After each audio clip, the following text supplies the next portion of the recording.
नीतीश कुमार और तेजस्वी यादव के बीच लगातार दूरी बढ़ती जा रही है। अटकलें लगाई जा रही है कि नीतीश कुमार फिर से पाला बदल सकते हैं।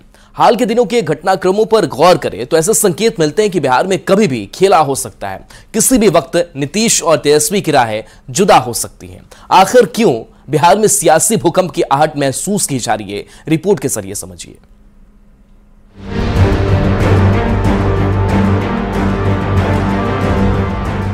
सर्द मौसम में भी बिहार का सियासी पारा गर्म हो गया है। नीतीश कुमार के लगातार बदलते तेवर से बिहार में अटकलों का बाजार गर्म है। संभावना जताई जाने लगी है कि कभी भी बिहार में सियासी खेला हो सकता है।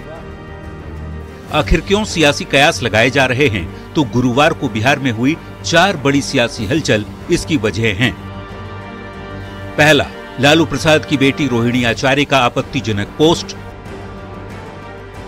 दूसरा, राहुल गांधी की न्याय यात्रा में शामिल नहीं होने का नीतीश का ऐलान। तीसरा, 4 फरवरी को पीएम के बिहार दौरे के दिन नीतीश का झारखंड दौरा रद्द करना। और चौथी वजह सुशील मोदी का बयान, जिसमें वो कहते हैं कि केंद्रीय नेतृत्व नीतीश पर जो फैसला लेगा उसके साथ है।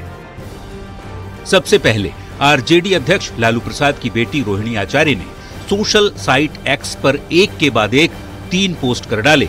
नाम लिए बगैर रोहिणी ने निशाना नीतीश कुमार पर साधा। इस ट्वीट के मायने से तो यही संकेत मिले।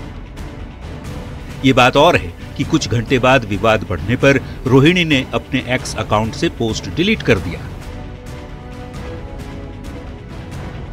रोहिणी आचार्य के ट्वीट के बाद नीतीश कुमार ने राहुल गांधी की 29 जनवरी को सीमांचल में न्याय यात्रा में शामिल नहीं होने का ऐलान कर दिया।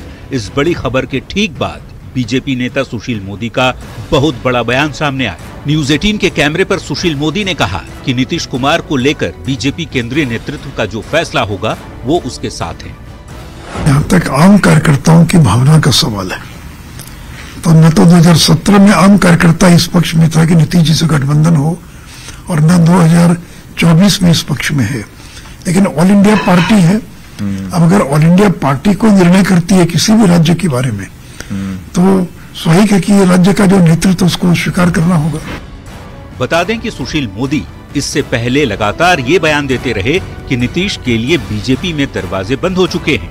अब सुशील मोदी के बयान के ठीक कुछ देर बाद नीतीश कुमार ने 4 फरवरी को पहले से प्रस्तावित अपना झारखंड दौरा रद्द कर दिया। खास बात ये कि 4 फरवरी को ही प्रधानमंत्री नरेंद्र मोदी बिहार के दौरे पर आने वाले हैं। पूर्वी चंपारण के सुगौली में पीएम अरबों की विकास योजनाओं की सौगात देने वाले हैं। एक ही दिन में फटाफट 4 बड़े सियासी हलचल ने प्रदेश की सियासत को गरमा दिया। नीतीश कुमार के सबसे भरोसेमंद और बिहार के वित्त मंत्री विजय चौधरी ने राहुल की यात्रा से नीतीश की दूरी पर सफाई कुछ इस अंदाज में दी। गठबंधन में सारे दल, गठबंधन के किसी घटक दल के कार्यक्रम में सारे गठबंधन के दल चले जाएं, ये तो कोई जरूरी होता नहीं है। वैसे बिहार की गरमाई हुई सियासत को लेकर महागठबंधन के नेता संभलकर बयान दे रहे हैं, तो वहीं एनडीए के सहयोगी भी बिहार के सियासी घटनाक्रम को शुभ संकेत मानते हैं। इतना तो सबको पता है कि आदरणीय लालू प्रसाद जी, श्री तेजस्वी यादव जी और हमारी पार्टी ने कभी भी विचारों से समझौता नहीं किया है।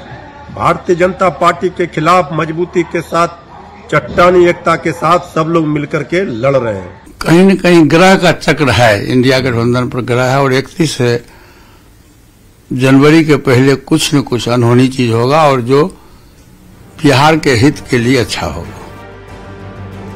सियासी घटनाक्रम इस बात की ओर इशारा कर रहे हैं कि कुछ तो सियासी खिचड़ी पक जरूर रही है। बिहार बीजेपी के अध्यक्ष सम्राट चौधरी अचानक से दिल्ली रवाना हो गए। तेजी से पल पल बदल रहे सियासी घटनाएं बिहार में किसी बड़े सियासी बदलाव की ओर इशारा जरूर कर रही है। Bureau report, news 18।